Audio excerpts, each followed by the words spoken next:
Horrible, horrible news. Blood now spilled. We don't know any more details about it. But again, this is violence that has been inspired by President Trump, by President Trump's supporters, by Senator Cruz, by Senator Hawley, by the more than 100 members of the House who were objecting to the constitutional responsibilities, the fact that Joe Biden was elected. It is an absolutely disgraceful moment in American history, and there are specific villains who are responsible for it. I want to go to Manu Raju right now. Manu, tell us more about what you're seeing on Capitol Hill. Yeah, well, possible good news on the Senate side of the Capitol. Our colleague Ted Barrett has been told by police officers on the Senate side that it has been cleared of rioters, of protesters, of demonstrators. The Senate floor, there's debris on the Senate floor because that was breached by protesters, but there's no more protesters, demonstrators, rioters. They're not in the Senate floor. They're not on the Senate wing of the Capitol. These demonstrators have been pushed into the Capitol Rotunda area. Now, that rotunda is the dome of the Capitol that is in between the House and the Senate. There are many protesters that are there. At the moment, the police are escorting out these rioters outside of the Capitol. They've been on the east and west front steps of the Capitol. They're being escorted out one by one from that side. Now, it's uncertain what's happening on the House side of the Capitol. What we do know is that the House members have been evacuated. They've been told to go into their offices. They're not leaving their offices. That's similar on the Senate side. But we do know that there was an armed standoff that occurred on the House floor.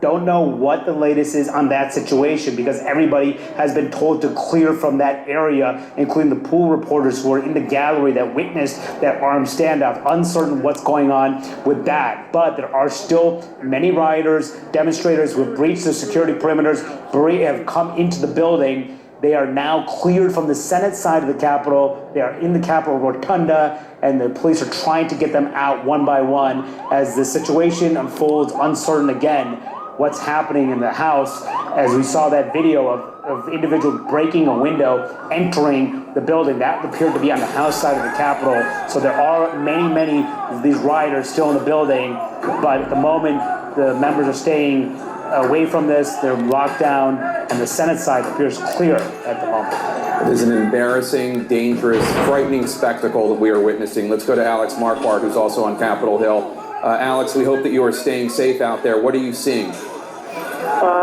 Jake, we are seeing a number of local police officers from Montgomery County, Maryland, who have arrived in the past 20 minutes en masse.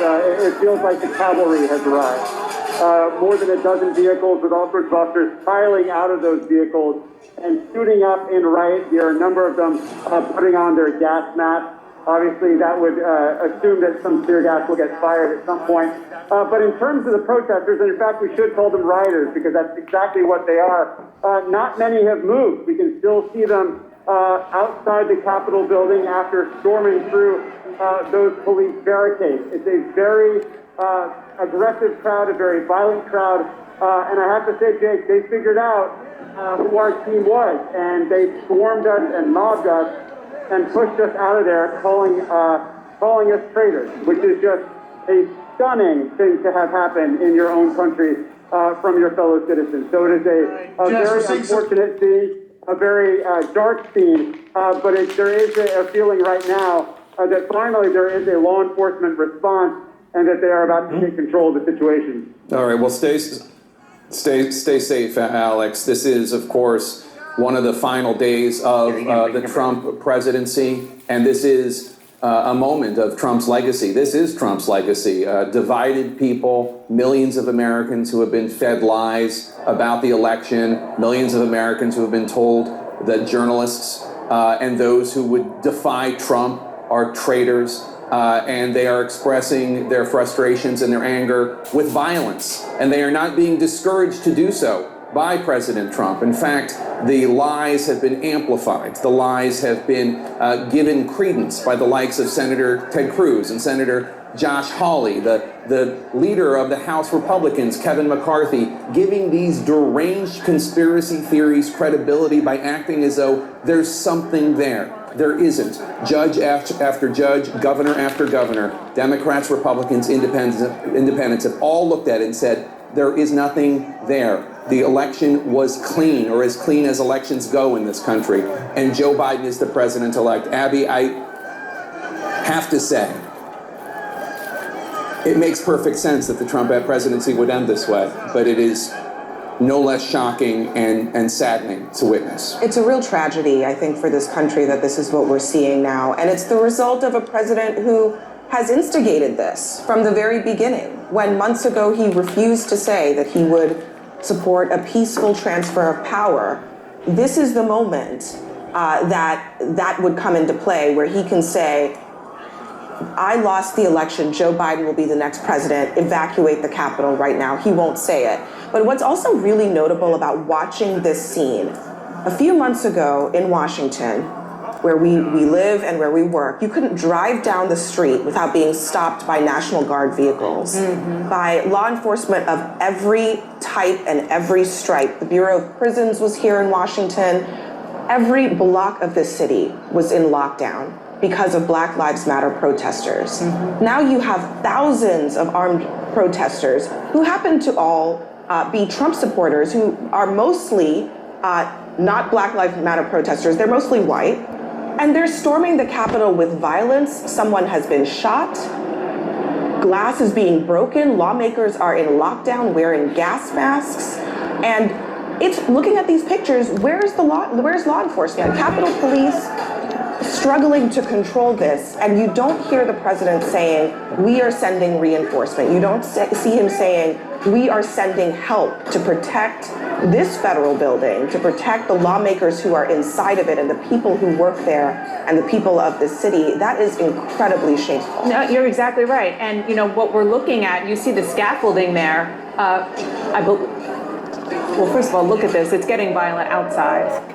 But I think these are images from earlier. Or images from earlier, but part of the reason why we saw scaffolding on the west front of the Capitol is because that's where the inauguration for Joe Biden is going to happen on January 20th.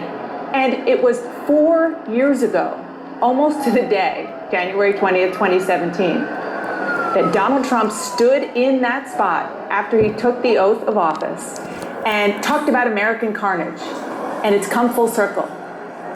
After all of the drum beating, after all of the unbelievable tweeting and inciting of violence that he has done, both at rallies and on social media, he got what he wanted. And now they're trying to put the genie back in the bottle. They're trying to put the toothpaste back in the tube. Pick your analogy, and you can't do it. You can't do it, and I'm not sure. I know, Jake, I'm guessing you're going to say you're not sure that the president even wants to do that. But we do know that the people around him are wanting to do that. They want to stop this from happening. What I want to ask is, because I saw conservative commentator Jonah Goldberg, who is a critic of President Trump, because he's somebody who actually cares about conservative values. Jonah tweeted something about the 25th Amendment, which is when a president is not capable of carrying out his constitutional duties, the cabinet gets together and basically removes him from power. And I'm wondering if I don't think he would tweet something like that lightly. I know he wouldn't. And when you're looking at what's going on, the violence going on the U.S. Capitol right now, something we have never seen in the United States. I'm wondering whether or not that's something that the cabinet should consider. But look, we'll talk about that in 1 second. I want to go right now to the White House where Caitlin Collins is. And Caitlin, this is absolutely disgusting, and it is entirely President Trump's fault, aided and abetted by his supporters. Is he going to do anything to stop it? So far, he hasn't, Jake. He's only put out 2 tweets. His last one said, the people on Capitol Hill should remain peaceful. And if you're looking at those scenes, nothing about that is peaceful, given that we are seeing armed standoffs, a woman being shot, reinforcements being sent to the Hill. And instead, the president is not acting like this is the reality that's happening, even though he is currently sitting in the West Wing watching this coverage unfold, I am told, by multiple people. And Jake, the president is being encouraged by staff to put out a stronger statement about what is happening with his supporters on Capitol Hill right now. But so far, he has declined to do so, and he has declined to tell them to get out of the building. Instead, he has only sent out those 2 tweets, including the one asking them to remain peaceful, saying we are the party of law and order. But Jake, clearly these are his supporters. They are wearing his sweatshirts and waving his flags, and the president is refusing advice from staff to put out a stronger statement on what you are seeing happening right now. I wonder if there is anybody with a conscience in the cabinet who is considering doing anything to stop this, because this is a nation of laws, and there is a provision in the Constitution, the 25th Amendment, to step in when the president is not capable of governing. Let me go to Jim Acosta right now. Jim, what are you hearing from people inside the White House? This is an absolutely revolting, in both senses of the word, display. And it is President Trump inspired this, encouraged this, is not stopping it, is entirely responsible. Oh, he's totally responsible, Jake, no question about it. I should point out in just the last minute, Kayleigh McEnany, the outgoing White House press secretary, she just put out a tweet saying that the president, at his direction, has ordered the National Guard over to the U.S. Capitol to get control of the situation. Her tweet says, the National Guard is on the way along with other federal protective services. We reiterate President Trump's call against violence and to remain peaceful. That is the totality of that tweet from the White House press secretary, Jake. But I will tell you, this is not sufficient. As you know, Jake, we have a White House briefing room. It has lights, it has cameras, it has people ready for the President of the United States or the White House press secretary or the chief of staff, at the very least, to come in and call for calm.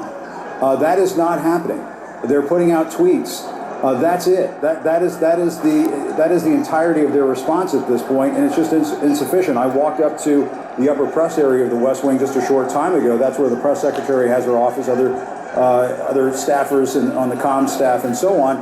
These young press aides, they're the last ones who are here. They're sort of the dead enders of the Trump administration. They seem dumbstruck. They seem shell-shocked. Looking at their faces, they just don't seem to understand what is unfolding around them, and it is astonishing. I will tell you, I've never seen anything quite like it in my 8 years covering the White House. A White House staff that appears to be immobilized, incapable of dealing with the situation, and as Caitlin was just saying, part of the reason why is because the president is just watching this on TV. He is now a spectator of the destruction that he has unleashed.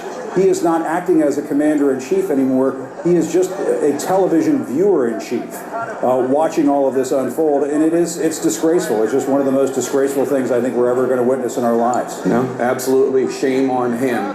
Shame on what he has brought to this country, the destruction and the division, and now the violence we see at the U.S. Capitol, stopping the U.S. constitutional duties of the members of Congress from being carried out, to his everlasting shame. Anderson? Jake, as you said, this is the legacy of Donald J. Trump, and frankly of every member of his family who has worked around him, who has supported him and enabled him. His sons, his daughter Ivanka Trump, Jared Kushner. This is what they and all the enablers around him have wrought. The administration, which has called themselves the Law and Order Administration, the president who liked to call himself a Law and Order president. This is what their vision of law and order is. Imagine this was a group of black protesters. Imagine this was a group of thousands of Muslims who had stormed the Capitol. Imagine what would happen then, how the reaction would have been different. Senator Santorum, you worked in, the Senate building. Seeing these images, what do you think? Well, it's heartbreaking. I understand people's anger. I understand a lot of people feel that the country is at stake.